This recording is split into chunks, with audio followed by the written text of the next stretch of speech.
আছে তাদেরকে ধরা হলো। অস্বীকার করার কোনো জায়গা নাই, ওরা তো এটা শিক্ষার্থীকে ধরে ধরছে তো। শুরু থেকে একটু বলবেন।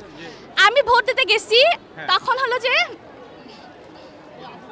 আমি ভোট দিতে গেছি, ভোট থেকে বের হওয়ার পর আমার বান্ধবী মানে রোকেয়া হলে আমার এক বান্ধবী সে আমাকে ফোন দিছে 9 বার।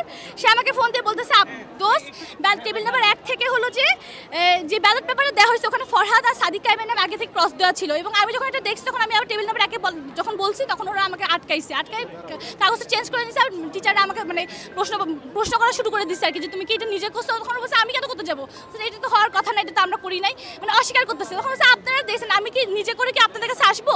তখন ওকে আবার আর কিছু বাসা কোথায় হ্যান জিজ্ঞেস করে, তারপর ওকে হলো যে ও অনেক ভয় পেয়ে গেছিলো, মানে উল্টা নিচে মানে ব্যালট পেপার ভুলভাল দেওয়ার পরও উল্টা তাকে প্রশ্ন করা হচ্ছে।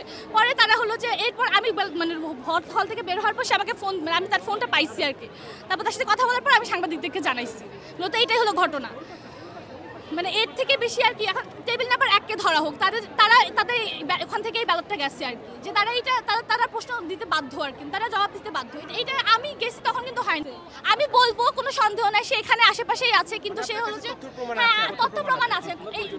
সে রোকেয়া হলের আমি রূপেশ তঞ্চঙ্গা কেরিয়ার উন্নয়ন সম্পাদক পদে দাঁড়াইছি।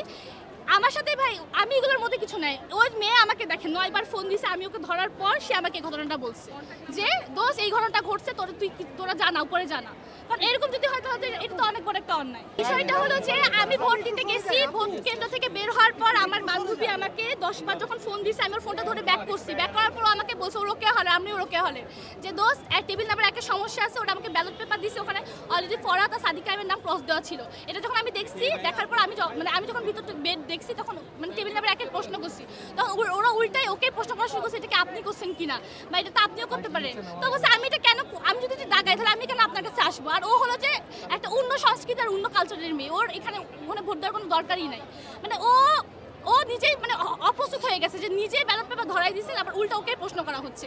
এটা দেখে ও নিজেই মানে কি বলবো চাপে পড়ে গেছে আর কি। তখন তারা বলা হয়েছে যে ঠিক আছে এটা ভুল হয়ে গেছে, এটা এরকম হবে না, এই টেবিল নাম্বার 1 থেকে এই ঘটনাটা ঘটছে, আমি 13 নাম্বার টেবিলে গেছি, আমার সাথে এই ঘটনা ঘটে, কিন্তু টেবিল নাম্বার 1 সমস্যা আছে। তো এই বিষয়টা আর কি পরবর্তীতে হলো যে ও রোকেয়া হলের মেয়ে, ওর পরিচয়টা আমি